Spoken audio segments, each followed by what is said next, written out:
eu estava em silêncio. Ah, e respondeu por mim com um expressivo balançar de cabeça, acrescentando logo, talvez quanto menos se falar sobre esse assunto, melhor, SR. Procurst. Lamento muito ouvir isso. Ela e eu devemos ter alguma conversa, e curvando-se da perpendicular, ele instalou sua pessoa na poltrona oposta à da Zahra. Here, vem aqui, disse ele. Eu atravessei o tapete. Ele me colocou quadrado e direto diante dele. Que rosto ele tinha, agora que estava quase no mesmo nível do meu. Que nariz ótimo. E que boca. E que dentes grandes e prominentes. Nenhuma visão tão triste quanto a de uma criança travessa, começou ele, especialmente uma garotinha travessa. Você sabe para onde os ímpios vão após a morte? Eles vão para o inferno, foi minha resposta pronta e ortodoxa. E o que é o inferno? Você pode me dizer isso? Um poço cheio de fogo. E você gostaria de cair naquele poço e queimar lá para sempre? Não, senhor. O que você deve fazer para evitá-lo? Eu deliberei por um momento. Minha resposta, quando veio, foi censurável. Devo manter boa saúde e não morrer. Como você pode manter uma boa saúde? Crianças mais novas do que você morrem diariamente. Enterrei uma criança de 5 anos apenas 1 ou 2 dias desde então uma boa criança, cuja alma está agora no céu. É de se temer que o mesmo não poderia ser dito de você se você fosse chamado daqui. Não estando em condições de remover sua dúvida, apenas lancei meus olhos para os 2 pés grandes plantados no tapete e suspirei, desejando me afastar o suficiente. Espero que esse suspiro seja do coração e que você se arrependa de ter sido motivo de desconforto para sua excelente benfeitora. Benfeitora, benfeitora, disse eu interiormente, todos chamam Azar. E de minha benfeitora, se assim for, uma benfeitora é uma coisa desagradável. Você faz suas orações noite e manhã? Continuou meu interrogador. Sim, senhor. Você lê sua Bíblia? Às vezes. Com prazer. Você gosta disso? Eu gosto de Apocalipse e do livro de Daniel e Gênesis e Samuel e um pouco de Êxodo e algumas partes de Reis e Crônicas e Jó e Jonas. E os Salmos? Espero que gostem deles. Não, senhor. Não. Ô chocante. Eu tenho um garotinho, mais novo do que você, que sabe 6 salmos de cor, e quando você pergunta a ele o que ele prefere comer, uma noz de gengibre para comer ou um versículo de um salmo para aprender, ele diz, oh, o versículo de um salmo. Anjos cantam salmos, diz ele, eu desejo ser um anjinho aqui embaixo. Ele então recebe 2 nozes em recompensa por sua piedade infantil. Os salmos não são interessantes, comentei. Isso prova que você tem um coração perverso, e você deve orar a Deus para mudá-lo, para lhe dar um novo e limpo, para tirar seu coração de pedra e dar-lhe um coração de carne.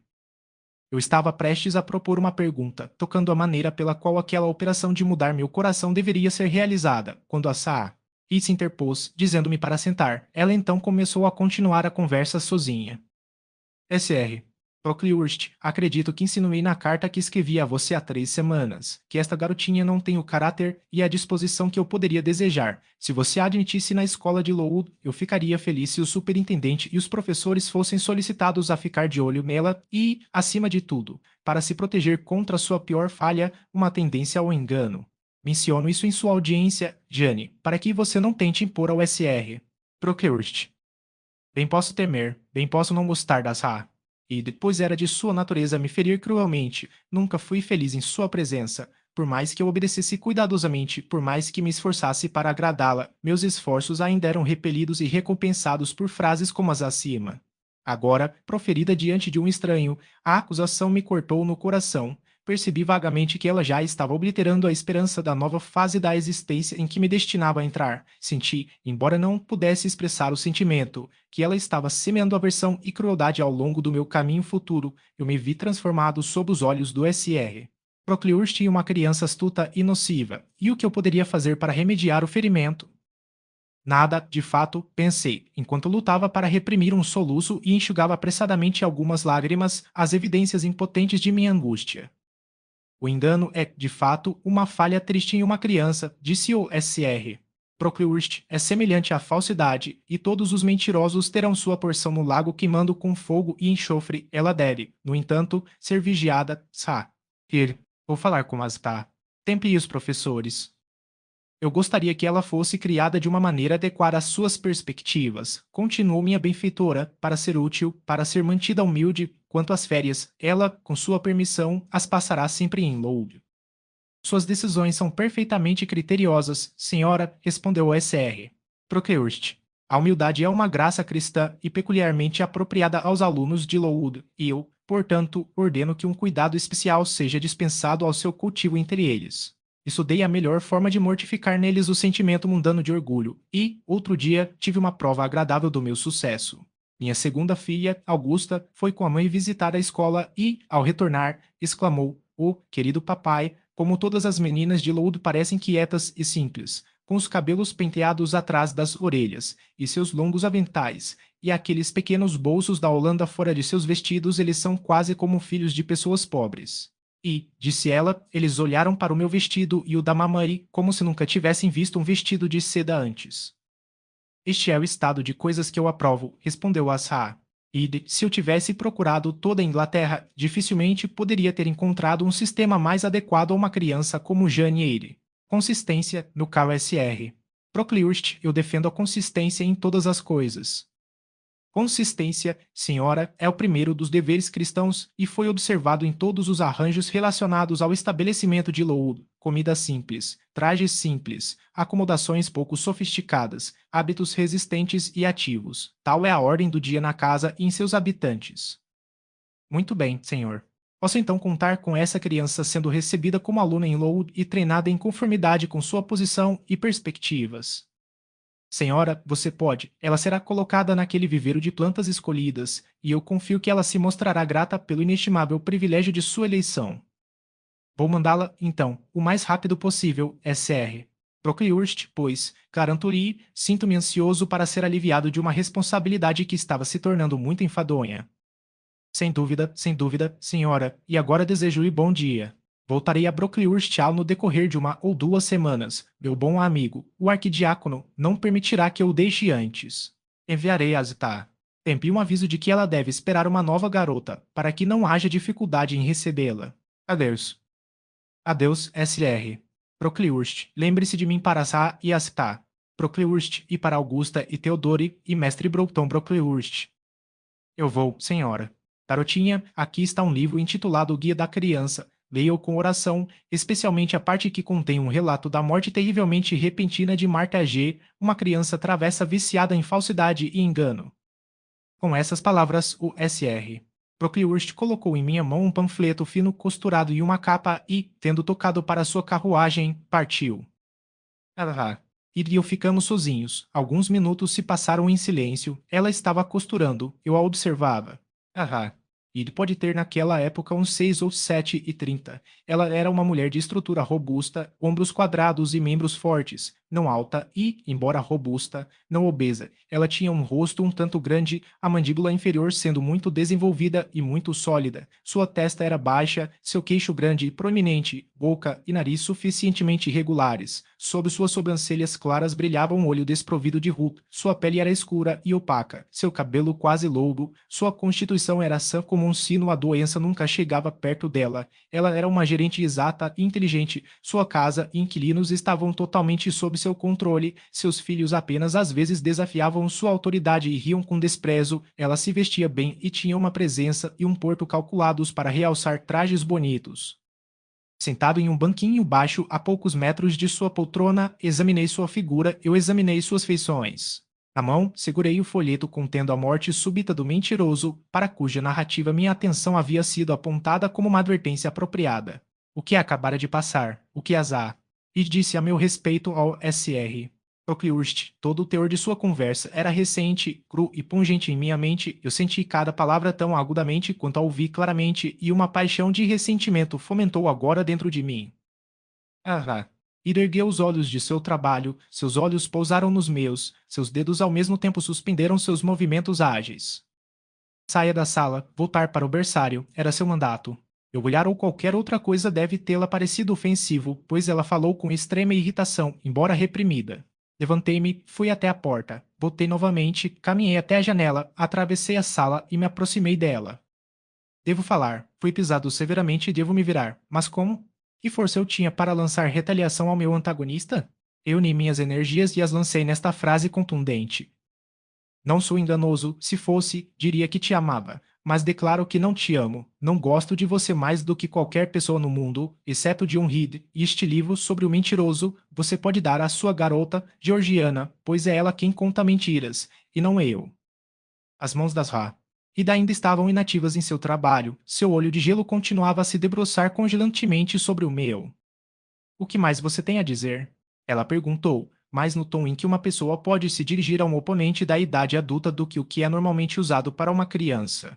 Aquele olho dela, aquela voz despertou toda a antipatia que eu tinha. Tremendo da cabeça aos pés, emocionado com uma excitação incontrolável, continuei. Fico feliz que você não seja parente meu. Nunca mais vou chamá-la de tia enquanto eu viver. Nunca irei vê-lo quando crescer. E se alguém me perguntar como eu gostava de você e como você me tratou, direi que só de pensar em você me deixa doente e que você me tratou com miserável crueldade. Como você ousa afirmar isso, Janeire? Como ouso, tá? Como ouso? Porque é a verdade. Você acha que não tenho sentimentos e que posso passar sem um pouco de amor ou bondade, mas eu não posso viver assim, e você não tem piedade. Vou me lembrar de como você me empurrou de volta rude e violentamente me empurrou de volta para a sala vermelha e me trancou lá até o dia da minha morte, embora eu estivesse em agonia, embora eu gritasse enquanto sufocava de angústia. Tenha piedade. Tenha piedade, tia Reed.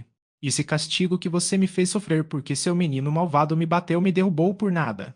Vou contar a qualquer um que me faça perguntas esta história exata. As pessoas pensam que você é uma boa mulher, mas você é má, de coração duro. Você é enganoso. Antes que eu terminasse esta resposta, minha alma começou a se expandir, a exultar com a mais estranha sensação de liberdade, de triunfo, que já senti. Parecia que um vínculo invisível havia estourado e que eu havia lutado para uma liberdade inesperada. Não sei motivo era esse sentimento, azar. Id parecia assustada, seu trabalho escorregou de seu joelho. Ela estava levantando as mãos, balançando-se para lá e para cá, e até mesmo torcendo o rosto como se fosse chorar. Jane, você está enganada. Qual é o problema com você? Por que você treme tão violentamente? Você gostaria de beber um pouco de água? Não, tá. Rir. Há mais alguma coisa que você deseja, Jane? Garanto-lhe que desejo ser seu amigo. Você não. Você disse ao SR. Procuriste que eu tinha um mau caráter, uma disposição enganosa, e vou deixar todos em Lourdes saberem o que você é e o que você fez. Jane, você não entende essas coisas, as crianças devem ser corrigidas por suas falhas. O engano não é minha culpa. Eu gritei com uma voz selvagem e alta. Mas você é apaixonada, Jane, por isso deve permitir, e agora volte para o berçário, uma querida, e deite-se um pouco. Eu não sou sua querida, não posso me deitar. Mande-me para a escola logo, Zá. Id, pois odeio morar aqui. Eu realmente vou mandá-la para a escola em breve, murmurou Asha. Id em voz baixa, e recolhendo seu trabalho, ela saiu abruptamente do apartamento.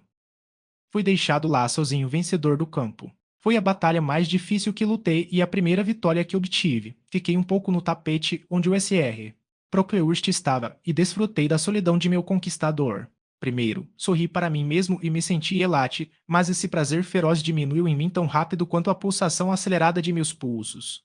Uma criança não pode brigar com os mais velhos, como eu fiz, não pode dar a seus sentimentos furiosos um jogo descontrolado, como eu havia dado aos meus, sem experimentar depois a pontada do remorso e o frio da reação. Uma crista de charneca iluminada, viva, olhando, devorando, teria sido um emblema de minha mente quando acusei e ameacei Asa. Id, a mesma crista, negra e explodida depois que as chamas se apagaram, teria representado como adequada a minha condição subsequente, quando meia hora de silêncio e reflexão me mostraram a loucura de minha conduta e a tristeza da minha posição odiada e odiosa.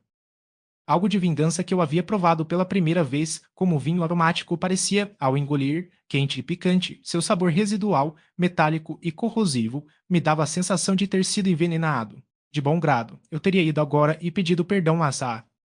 Mas eu sabia, em parte por experiência e em parte por instinto, que era a maneira de fazê-la me repelir com duplo desprezo, excitando assim todos os impulsos turbulentos de minha natureza.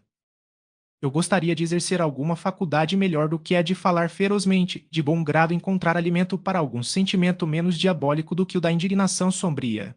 Peguei um livro, alguns contos árabes, sentei-me e me esforcei para ler.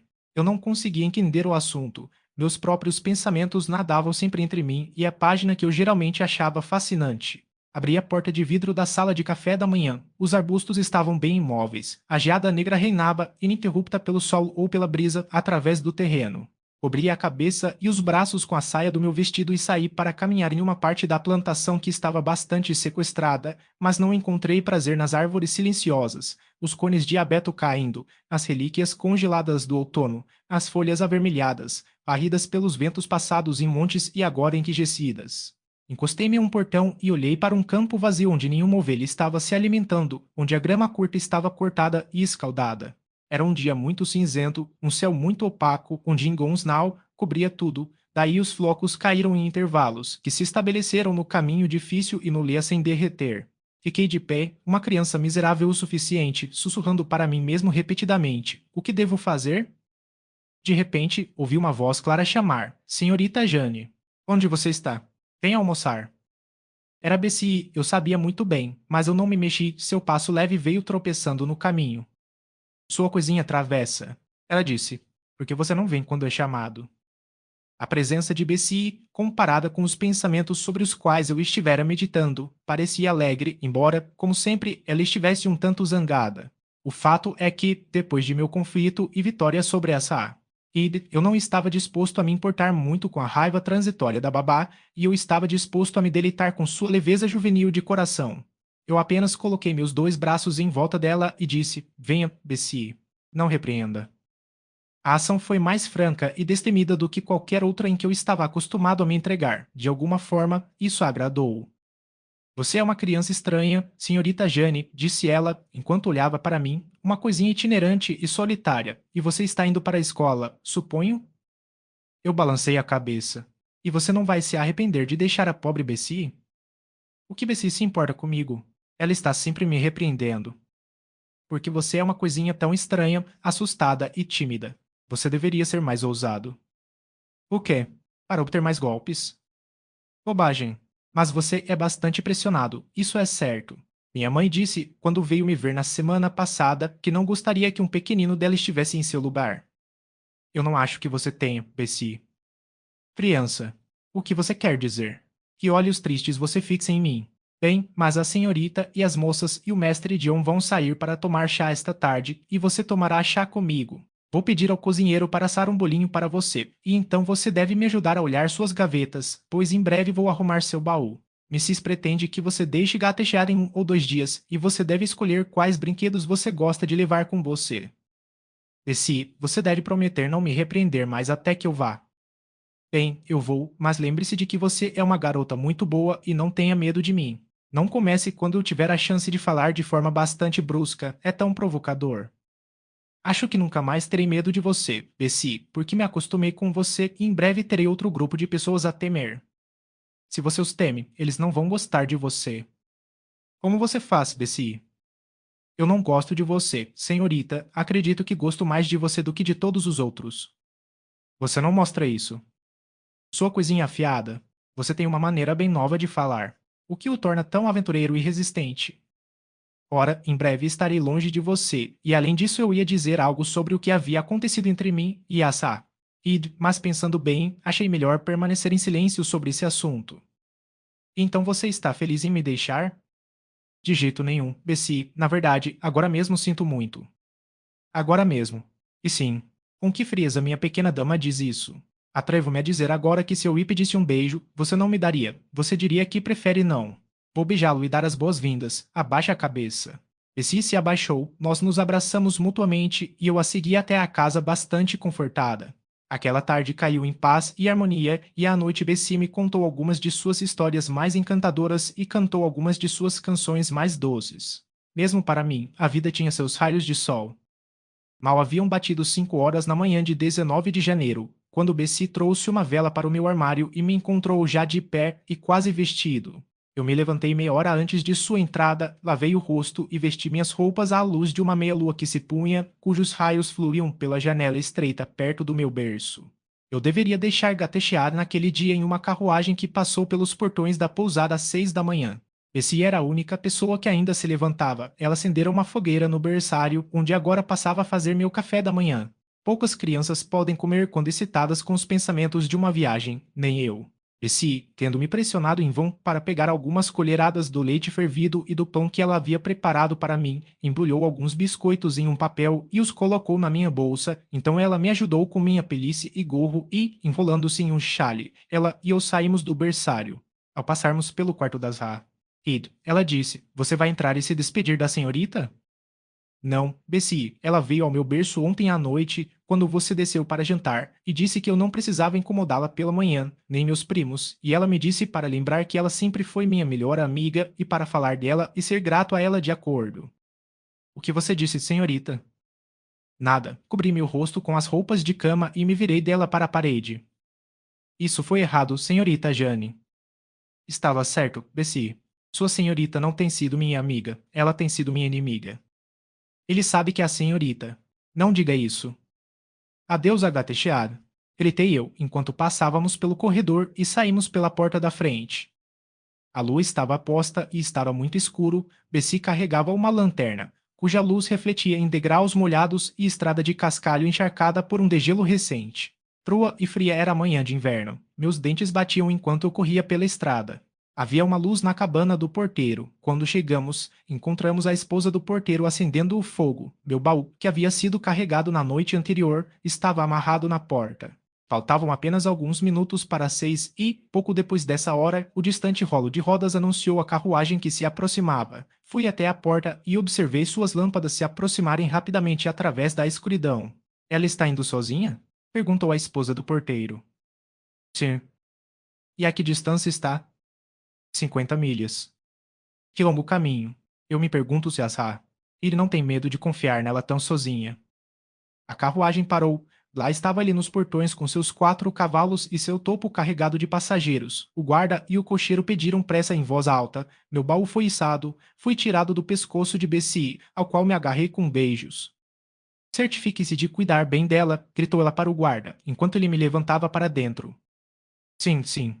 Foi a resposta. A porta foi esbofeteada. Uma voz exclamou tudo bem e seguimos em frente. Assim fui separado de Bessie e gatecheada, assim girou para regiões desconhecidas e, como então considerei, remotas e misteriosas. Lembro-me muito pouco da viagem, só sei que o dia me pareceu de uma extensão sobrenatural e que parecíamos viajar por centenas de quilômetros de estrada. Passamos por várias cidades e, em uma, muito grande, a carruagem parou, os cavalos foram retirados e os passageiros desceram para jantar. Fui levado para uma pousada, onde o guarda queria que eu jantasse, mas, como eu não tinha apetite, ele me deixou em uma sala imensa com uma lareira em cada extremidade, um lustre pendente no teto e uma pequena galeria vermelha no alto da parede cheia de instrumentos musicais. Aqui andei por um longo tempo, sentindo-me muito estranho e mortalmente apreensivo com a possibilidade de alguém entrar e me sequestrar, pois eu acreditava em sequestradores. Suas façanhas frequentemente figuravam nas crônicas de Bessie ao pé da lareira. Por fim, o guarda voltou. Mais uma vez fui arrumado na carruagem, meu protetor montou em seu próprio assento, tocou sua buzina oca e sacudimos a rua pedregosa de L. A tarde chegou úmida e um tanto enevoada. Ao anoitecer, comecei a sentir que estávamos chegando muito longe de Gatecheado. Paramos de passar pelas cidades. O país mudou. Grandes colinas cinzentas erguiam-se ao redor do horizonte, à medida que o crepúsculo se aprofundava. Descemos um vale, escuro de madeira, e muito depois de a noite ter obscurecido a perspectiva, ouvi um vento selvagem correndo entre as árvores. Embalado pelo som, finalmente adormeci. Eu não tinha dormido por muito tempo quando a súbita cessação do movimento me acordou, a porta da carruagem estava aberta e uma pessoa como um servo estava de pé nela. Eu vi seu rosto e vestido à luz das lâmpadas. Há uma garotinha chamada Jane ir aqui? Ela perguntou. Respondi sim e fui então retirado. Meu baú foi entregue e a carruagem foi embora instantaneamente. Eu estava rígido de tanto tempo sentado e perplexo com o barulho e o movimento da carruagem. Reunindo minhas faculdades, olhei ao meu redor. Chuva, vento e escuridão enchiam o ar. No entanto, discerni vagamente uma parede diante de mim e uma porta aberta nela. Por esta porta passei com meu novo guia. Ela fechou e trancou atrás de si. Agora era visível uma casa ou casas, pois o prédio se estendia muito com muitas janelas e luzes acesas em algumas. Subimos um amplo caminho de seixos, espirrando molhado, e fomos admitidos em uma porta. Então a criada me conduziu por uma passagem para uma sala com fogo, onde me deixou sozinho. Levantei-me e aqueci meus dedos entorpecidos sobre o fogo, então olhei em volta. Não havia vela, mas a luz incerta da lareira mostrava, por intervalos, paredes forradas, carpete, cortinas, móveis de módulo brilhantes. Era uma sala de estar, não tão espaçosa ou esplêndida quanto a sala de estar em Datechead, mas confortável o suficiente. Eu estava intrigado ao distinguir o assunto de uma foto na parede, quando a porta se abriu e um indivíduo carregando uma luz entrou. Outro seguiu logo atrás. A primeira era uma senhora alta com cabelos escuros, olhos escuros e uma testa pálida e grande. Sua figura estava parcialmente envolta em um chale, seu semblante era grave, seu porte ereto. A criança é muito jovem para ser enviada sozinha, disse ela, colocando a vela sobre a mesa. Ela me considerou atentamente por um minuto ou dois, depois acrescentou: é melhor ela ser colocada na cama logo. Ela parece cansada. Você está cansada? Ela perguntou, colocando a mão no meu ombro. Um pouco, senhora. E com fome também, sem dúvida. Deixa jantar antes de ir para a cama, se tá? É a primeira vez que você deixa seus pais para vir à escola, minha garotinha? Expliquei a ela que não tinha pais. Ela perguntou há quanto tempo eles estavam mortos, então quantos anos eu tinha, qual era o meu nome, se eu sabia ler, escrever e costurar um pouco. Então ela tocou minha bochecha suavemente com o dedo indicador e, dizendo, ela esperava que eu fosse uma boa criança, me dispensou junto com as tá. A senhora que eu havia deixado poderia ter cerca de 29 anos. A que foi comigo parecia alguns anos mais jovem. A primeira me impressionou com sua voz, aparência e ar. A senhorita Miller era mais comum, desavermelhada, embora de semblante despreocupado, apressada no andar e na ação, como alguém que sempre tinha uma multiplicidade de tarefas à mão. Ela parecia, de fato, o que mais tarde descobri que ela realmente era, uma subprofessora. Conduzido por ela, passei de compartimento em compartimento, de passagem em passagem de um edifício grande e irregular, até que, emergindo do silêncio total e um tanto sombrio que permeava aquela parte da casa que havíamos atravessado, nos deparamos com o zumbido de muitas vozes e logo entramos em uma sala ampla e comprida, com muitas mesas, duas em cada extremidade, em cada uma das quais queimava um par de velas, e sentados em volta em bancos, uma congregação de meninas de todas as idades, de 9 ou 10 a 20. Visto pela luz fraca das depressões, seu número para mim parecia incontável. Embora na realidade não excedesse 80, eles estavam uniformemente vestidos com vestidos marrons de moda pitoresca e longos aventais holandeses. Era a hora do estudo, eles estavam empenhados em enganar a tarefa de amanhã, e o zumbido que eu ouvira era o resultado combinado de suas repetições sussurradas. A senhorita Miller fez sinal para que eu me sentasse em um banco perto da porta. Então, caminhando até o topo da longa sala, ela gritou: monitores, recolham os livros de lições e guardem-nos. 4 garotas altas se levantaram de mesas diferentes e, dando a volta, juntaram os livros e os removeram. A senhorita Miller novamente deu a palavra de comando. Monitores, tragam as bandejas de jantar. As meninas altas saíam e voltaram em breve, cada uma carregando uma bandeja com porções de algo, não sei o que, arrumado sobre ela e uma jarra de água e caneca no meio de cada bandeja. As porções foram distribuídas, quem gostava tomava um gole da água, sendo a caneca comum a todos. Quando chegou a minha vez, bebi, pois estava com sede, mas não toquei na comida, excitação e fadiga que me tornavam incapaz de comer. Agora vi, no entanto, que era um bolo de aveia fino compartilhado em pedaços. Terminada a refeição, as orações foram lidas pelas tá. Miller e as turmas se afastaram, 2 a 2, no andar de cima. Dominado por esse tempo de cansaço, mal percebi que tipo de lugar era o quarto, exceto que, como a sala de aula, vi que era muito longo. Naquela noite, eu seria o companheiro de cama das tá. Ela me ajudou a me despir. Quando me deitei, olhei para as longas fileiras de camas, cada uma das quais foi rapidamente preenchida com 2 ocupantes. Em 10 minutos, a única luz se extinguiu e, em meio ao silêncio e à escuridão completa, adormeci. A noite passou rapidamente. Eu estava cansado demais até para sonhar. Acordei apenas uma vez para ouvir o vento delirar em rajadas furiosas e a chuva cair em torrentes, e para perceber que Asta Miller havia tomado seu lugar ao meu lado. Quando novamente abri os olhos, um sino alto estava tocando, as meninas estavam de pé e se vestindo, o dia ainda não havia começado a amanhecer e 1 ou 2 luzes queimavam na sala. Eu também me levantei com relutância, estava muito frio e eu me vesti o melhor que pude para tremer e me lavei quando havia uma bacia livre, o que não ocorreu logo, pois havia apenas uma bacia para 6 meninas, nas arquibancadas no meio da sala. Novamente o sino tocou, todos formados em fila, 2 a 2, e nessa ordem desceram as escadas e entraram na sala de aula fria e mal iluminada. Aqui as orações foram lidas pelas tá. Depois ela gritou: forme classes. Um grande tumulto se seguiu por alguns minutos, durante os quais Miller exclamou repetidamente: silêncio. E ordem. Quando diminuiu, vi todos dispostos em 4 semicírculos, diante de 4 cadeiras, colocadas nas 4 mesas. Todos seguravam livros nas mãos, e um grande livro, como uma bíblia, estava em cada mesa, diante do assento vago. Uma pausa de alguns segundos se seguiu, preenchida pelo zumbido baixo e vago dos números. A senhorita Miller andou de classe em classe, abafando esse som indefinido. Um sino distante tilintou. Imediatamente 3 senhoras entraram na sala, cada uma caminhou até uma mesa e sentou-se. A senhorita Miller assumiu a 4ª cadeira vaga, que era a mais próxima da porta e em torno da qual as menores crianças estavam reunidas. Para essa classe inferior fui chamada e colocada na parte inferior dela. Os negócios agora começaram, a coleta do dia foi repetida, então certos textos da escritura foram ditos, e a este sucedeu-se uma leitura prolongada de capítulos da Bíblia, que durou 1 hora. Quando o exercício terminou, o dia já havia amanhecido completamente. Sino infatigável soou agora pela 4ª vez. As classes foram organizadas e marcharam para outra sala para o café da manhã. Como fiquei feliz em ver a perspectiva de conseguir algo para comer. Eu estava agora quase doente de inanição, tendo tomado tão pouco no dia anterior. O refeitório era uma sala grande, baixa e sombria. Em 2 mesas compridas havia bacias fumegantes de algo quente que, no entanto, para minha consternação, exalava um odor longe de ser convidativo.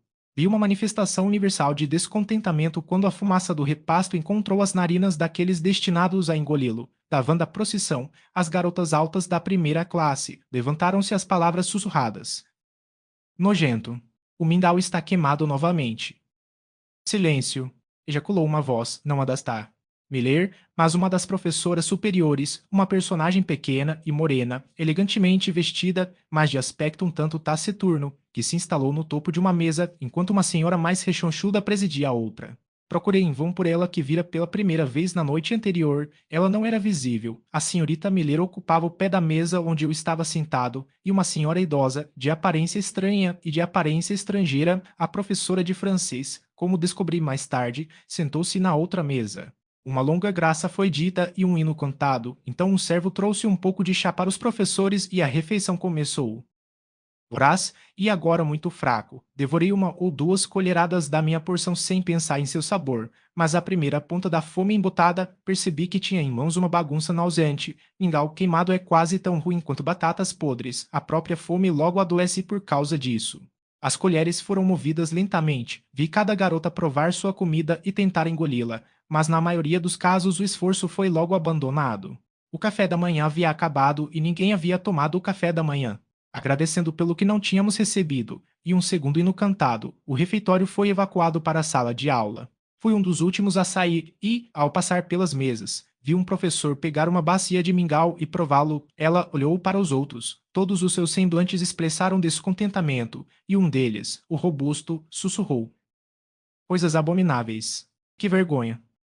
1/4 de hora se passou antes que as aulas começassem novamente, durante as quais a sala de aula estava em um tumulto glorioso. Por aquele espaço de tempo, parecia ser permitido falar alto e mais livremente, e eles usaram seu privilégio.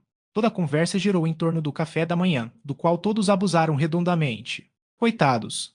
Era o único consolo que eles tinham. A senhorita Miller era agora a única professora na sala. Um grupo de grandes garotas ao seu redor falava com gestos sérios e mal-humorados. Ouvi o nome do Sr.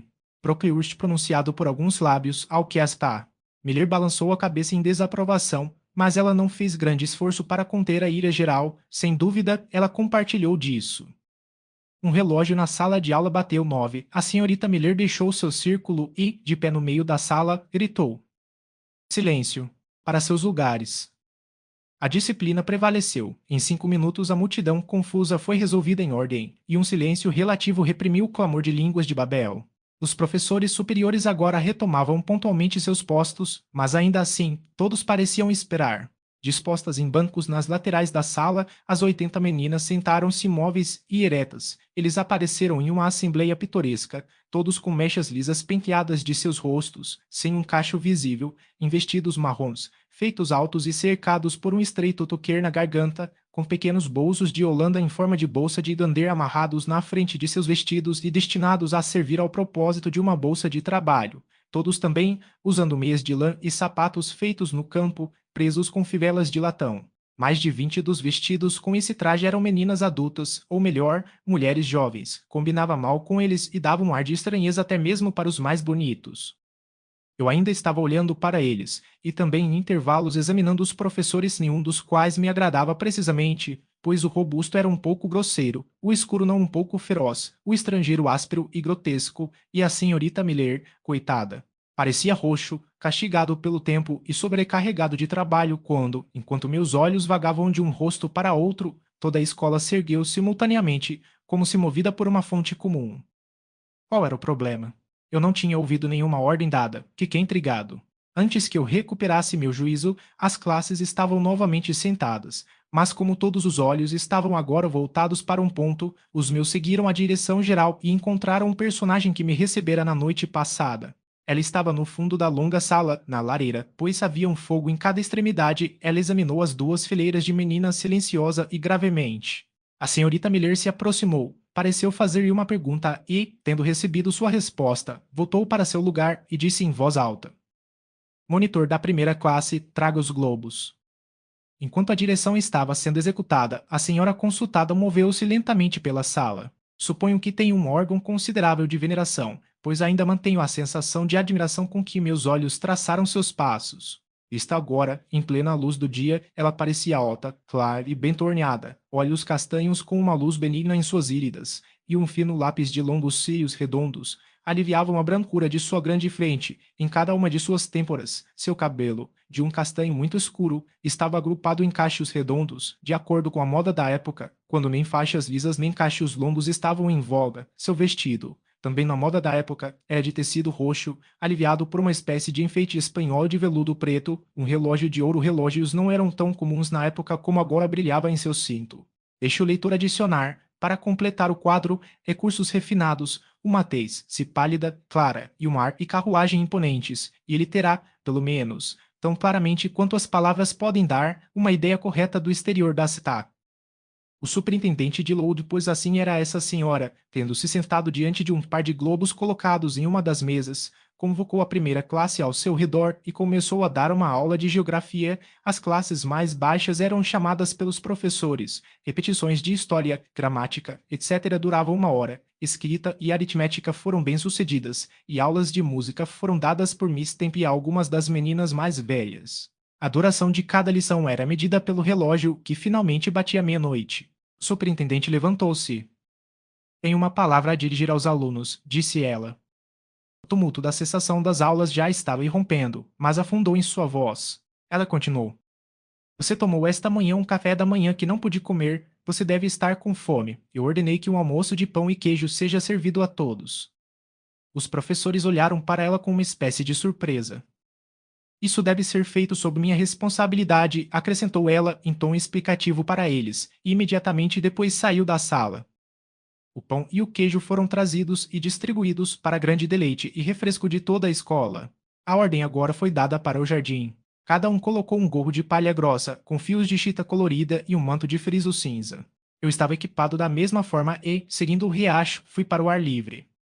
O jardim era um amplo recinto, cercado por muros tão altos que excluíam qualquer vislumbre de perspectiva. Uma varanda coberta descia de um lado e amplos passeios margeavam um espaço intermediário dividido em dezenas de pequenos canteiros. Esses canteiros eram designados como jardins para os alunos cultivarem, e cada canteiro tinha um dono. Quando cheios de flores, sem dúvida ficariam bonitos, mas agora, no final de janeiro, tudo era praga invernal e decadência marrom.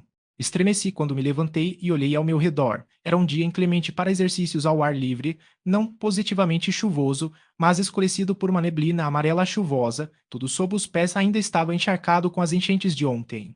As mais fortes entre as meninas corriam e se envolviam em jogos ativos, mas várias pálidas e magras se reuniam para se abrigar e se aquecer na varanda, e entre estes, à medida que a névoa densa penetrava em seus corpos trêmulos, ouvia com frequência o som de uma tosse oca.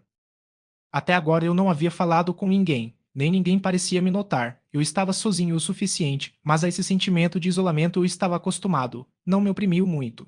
Encostei-me a um pilar da varanda, puxei meu manto cinza para perto de mim e, tentando esquecer o frio que me beliscava por fora e a fome insatisfeita que me roía por dentro, entreguei-me ao emprego de observar e pensar.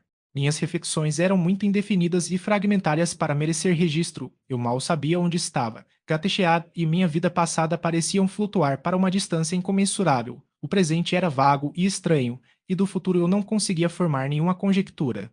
Olhei em volta do jardim semelhante a um convento e depois para casa um grande edifício, metade do qual parecia cinza e velho, a outra metade bastante nova. A parte nova, contendo a sala de aula e o dormitório, era iluminada por janelas gradeadas e treliçadas, o que lhe dava um aspecto de igreja. Uma tábua de pedra sobre a porta trazia esta inscrição: Instituição Lowell. Esta parte foi reconstruída em Descer por Naomi Brocklehurst, de Brocklehurst, neste condado. Assim resplandeça a vossa luz diante dos homens, para que vejam as vossas boas obras e glorifiquem a vosso Pai que está nos céus. São Mateus. 16. E essas palavras repetidas vezes, senti que uma explicação pertencia a eles e não consegui penetrar totalmente em sua importância. Eu ainda estava ponderando o significado de instituição e me esforçando para fazer uma conexão entre as primeiras palavras e o versículo das Escrituras, quando o som de uma tosse atrás de mim me fez virar a cabeça. Eu vi uma garota sentada em um banco de pedra perto. Ela estava debruçada sobre um livro, em cuja leitura ela parecia atenta. De onde eu estava, eu podia ver o título era Racelas, um nome que me pareceu estranho e, consequentemente, atraente. Ao virar uma folha, ela olhou para cima e eu disse diretamente a ela: Seu livro é interessante? Eu já tinha a intenção de pedir a ela que me emprestasse algum dia. Eu gosto, respondeu ela após uma pausa de 1 ou 2 segundos, durante a qual me examinou. Do que se trata? Eu continuei. Mal sei onde encontrei a ousadia de abrir uma conversa com um estranho. O passo foi contrário à minha natureza e hábitos, mas acho que sua ocupação tocou um acorde de simpatia em algum lugar, pois eu também gostava de ler, embora de um tipo frívolo e infantil, eu não conseguia digerir ou compreender o sério ou substancial.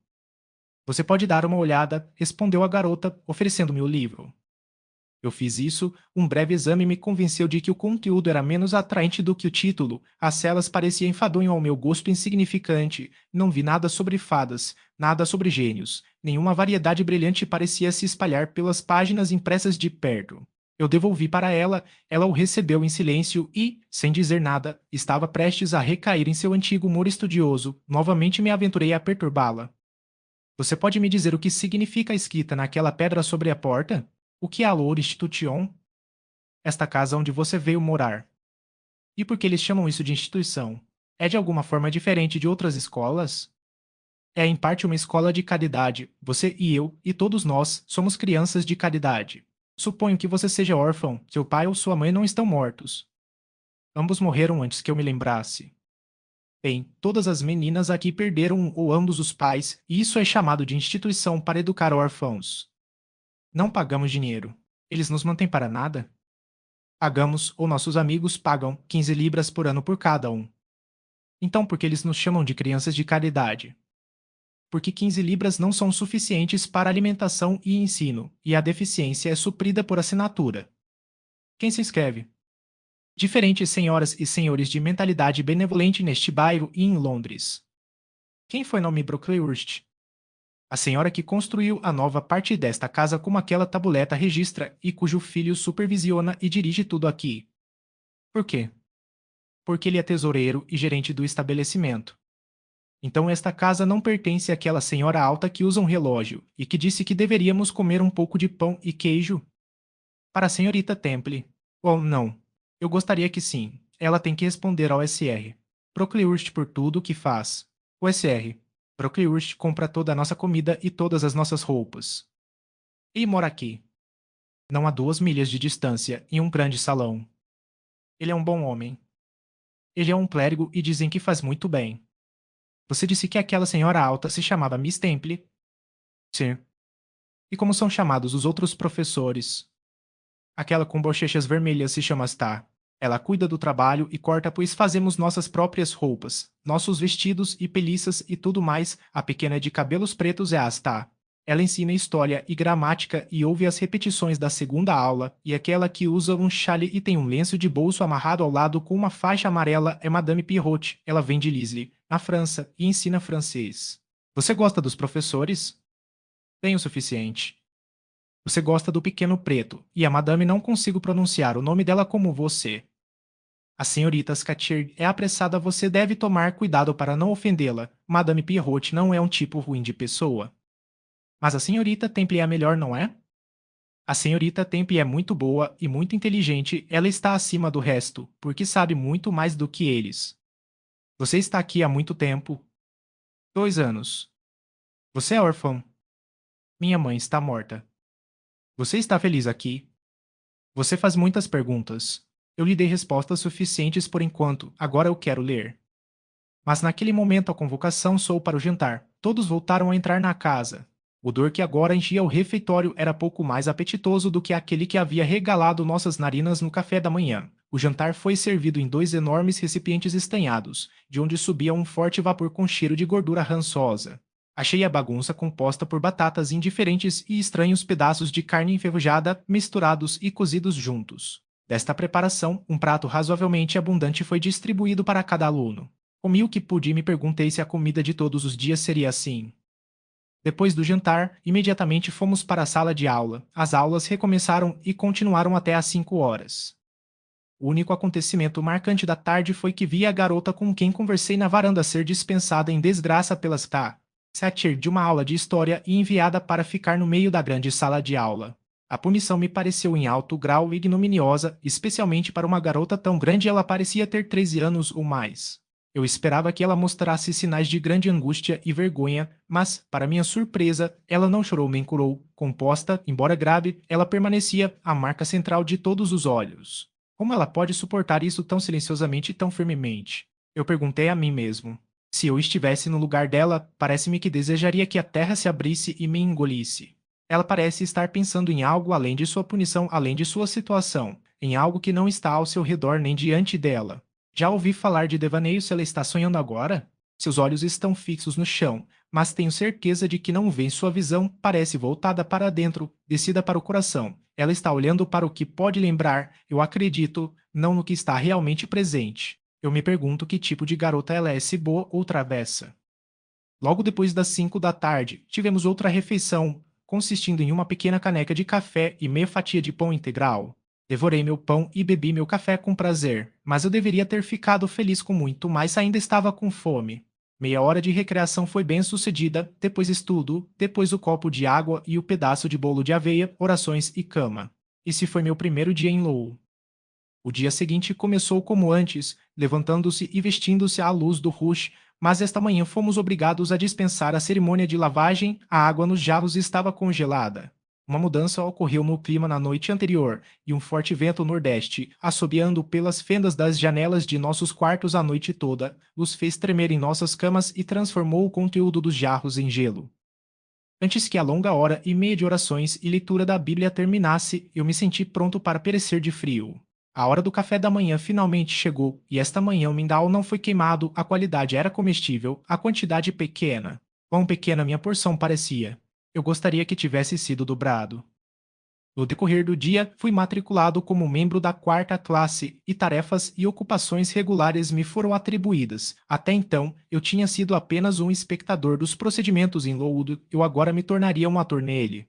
A princípio, estando pouco acostumado a aprender de cor, as lições me pareceram longas e difíceis. A mudança frequente de tarefa para tarefa também me confundia, e fiquei feliz quando, por volta das 3 horas da tarde, Smith colocou em minhas mãos uma borda de musselina de 2 metros de comprimento, junto com agulha, dedal, etc., e me mandou sentar em um canto tranquilo da sala de aula, com instruções para fazer a mesma bainha. Naquela hora, a maioria dos outros estava costurando da mesma forma, mas uma classe ainda estava em volta da cadeira das Thatcher lendo e, como tudo estava quieto, o assunto de suas aulas podia ser ouvido, junto com a maneira como cada garota se absolveu e as animadversões ou elogios das Era história inglesa. Entre os leitores, observei meu conhecimento da varanda. No início da aula, seu lugar era no topo da classe, mas por algum erro de pronúncia ou alguma desatenção às paradas, ela foi repentinamente enviada para o fundo. Mesmo nessa posição obscura, Thatcher continuou a torná-la um objeto de atenção constante. Ela estava continuamente dirigindo a ela frases como as seguintes. Burns parece que era o nome dela. As meninas aqui eram todas chamadas por seus sobrenomes, como os meninos em outros lugares. Burns, você está de pé ao lado do seu sapato, vire os dedos dos pés imediatamente. Burns, você cutuca o queixo de maneira desagradável, atrai-o. Burns, insisto em que você mantenha a cabeça erguida. Eu não vou ter você diante de mim nessa atitude, etc. Um capítulo foi lido 2 vezes, os livros foram fechados e as meninas examinadas. A lição havia compreendido parte do reinado de Carlos e havia diversas perguntas sobre tonelagem, libra e dinheiro de navio, que a maioria deles parecia incapaz de responder. Ainda assim, cada pequena dificuldade foi resolvida instantaneamente quando chegou a Burns. Sua memória parecia ter retido a substância de toda a lição e ela estava pronta com respostas sobre todos os pontos. Continuei esperando que Asta Satir elogiasse sua atenção, mas, em vez disso, ela de repente gritou: Sou garota suja e desagradável. Você nunca limpou as unhas esta manhã. Burns não respondeu. Fiquei maravilhado com o silêncio dela. Porque, pensei, ela não explica que não podia limpar as unhas nem lavar o rosto, pois a água estava congelada? Minha atenção foi agora desviada pela Star, Smith desejando que eu segurasse um novelo de linha. Enquanto ela o enrolava, ela falava comigo de vez em quando, perguntando se eu já tinha estado na escola antes, se eu poderia marcar, costurar, tricotar, etc. Até que ela me dispensasse, eu não poderia prosseguir com minhas observações sobre os movimentos da Star. Quando voltei ao meu lugar, aquela senhora estava entregando um pedido do qual não peguei a importação, mas Burns imediatamente deixou a aula e, indo para a pequena sala interna onde os livros eram guardados, voltou em meio minuto, carregando na mão um feixe de galhos amarrados em uma das extremidades. Esta ferramenta sinistra ela apresentou a Asta. Satir com uma reverência respeitosa, então ela silenciosamente e sem ser informada soltou o avental e a professora instantaneamente e bruscamente infligiu em seu pescoço uma dúzia de golpes com um maço de galhos. Nenhuma lágrima subiu aos olhos de Burns, e, enquanto eu fazia uma pausa na costura, porque meus dedos tremiam com esse espetáculo com um sentimento de raiva inútil e impotente, nenhuma característica de seu rosto pensativo alterou sua expressão comum. Garota endurecida, exclamou Asta. Nada pode corrigi-lo de seus hábitos desleixados. Leve a vara embora. Burns obedeceu. Olhei para ela estreitamente quando ela saiu do armário de livros. Ela estava apenas colocando o lenço de volta no bolso e o traço de uma lágrima brilhava em sua bochecha magra. A hora do recreio à noite, achei a fração mais agradável do dia em Loud. O pedaço de pão, o gole de café engolido às 5 horas havia revivido a vitalidade, se não tivesse satisfeito a fome. A longa restrição do dia foi afrouxada. A sala de aula estava mais quente do que pela manhã seus fogos podiam queimar um pouco mais intensamente, para suprir, em certa medida, o lugar das velas, ainda não introduzidas. O crepúsculo avermelhado, o alvoroço licenciado, a confusão de muitas vozes davam uma sensação bem-vinda de liberdade. Na noite do dia em que vi a senhorita Scatcherd açoitar seu aluno, Burns, paguei como de costume entre as formas, mesas de grupos de risos sem companheiro, mas não me sentindo sozinho. Quando passei pelas janelas, de vez em quando levantei uma cortina e olhei para fora. Me voo rápido, uma deriva já estava se formando contra as vidraças inferiores. Colocando meu ouvido perto da janela, pude distinguir do tumulto alegre lá dentro o gemido desconsolado do vento lá fora.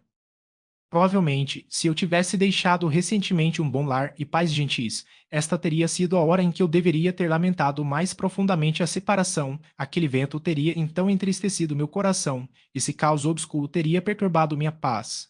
Do jeito que estava, eu derivei de uma excitação estranha e, imprudente e febril, desejei que o vento uivasse mais descontroladamente, a escuridão se aprofundasse na escuridão e a confusão se transformasse em clamor. Saltando sobre formas e rastejando sob as mesas, fui até uma das lareiras. Lá, ajoelhado ao lado do paralama de arame alto, encontrei Burns, absorto, silenciosa, abstraída de tudo ao seu redor pela companhia de um livro que ela leu pelo brilho fraco das brasas. Ainda é Racelas? Eu perguntei, vindo atrás dela. Sim, disse ela, e acabei de terminar. E em mais 5 minutos ela calou a boca. Fiquei feliz com isso. Agora, pensei, talvez eu possa fazê-la falar. Sentei-me ao lado dela no chão. Qual é o seu nome além de Burns? Helena. Você vem muito longe daqui. Eu venho de um lugar mais ao norte, bem na fronteira da Escócia. Você vai voltar? Claro que sim, mas ninguém pode ter certeza do futuro. Você deve querer deixar Loud? Não. Por que eu deveria? Fui enviado a Loud para estudar, e não adiantaria ir embora até que eu tenha alcançado esse objetivo. Mas aquela professora, está. Satcher, é tão cruel com você. Cruel. De modo algum. Ela é severa, ela não gosta dos meus defeitos. E se eu estivesse no seu lugar, não gostaria dela, eu deveria resistir a ela. Se ela me batesse com aquela vara, eu deveria pegá-la de sua mão, eu deveria quebrá-lo debaixo do nariz dela. Provavelmente você não faria nada disso, mas se eu fizesse, o SR. Procliurte o expulsaria da escola, isso seria uma grande tristeza para seus parentes.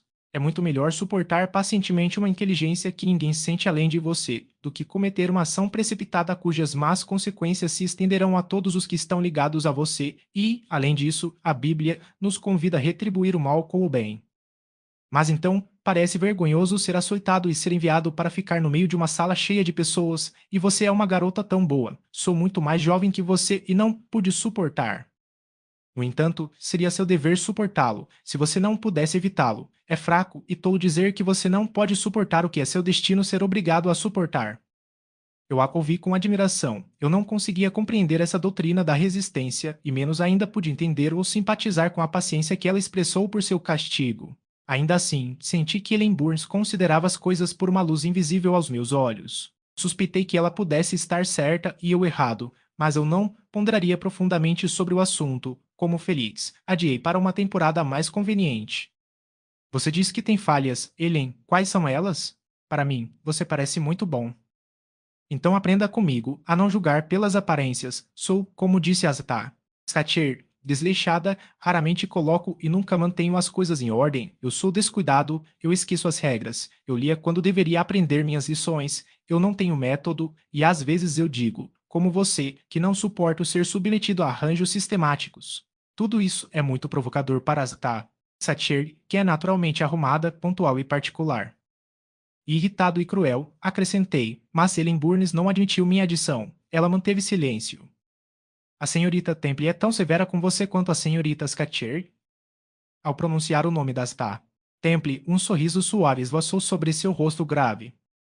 A senhorita Temple é cheia de bondade, dói ser severa com qualquer um, mesmo com o pior da escola. Ela vê meus erros e me conta sobre eles gentilmente e, se eu fizer algo digno de elogio, ela me dá meu liberalmente. Uma forte prova de minha natureza miseravelmente defeituosa é que mesmo suas denúncias, tão suaves, tão racionais, não têm influência para me curar de minhas falhas, e mesmo o elogio dela, embora eu valorize muito, não pode me estimular a continuar cuidando e prevendo. Isso é curioso, disse eu, é tão fácil ter cuidado. Para você, não tenho dúvidas de que é.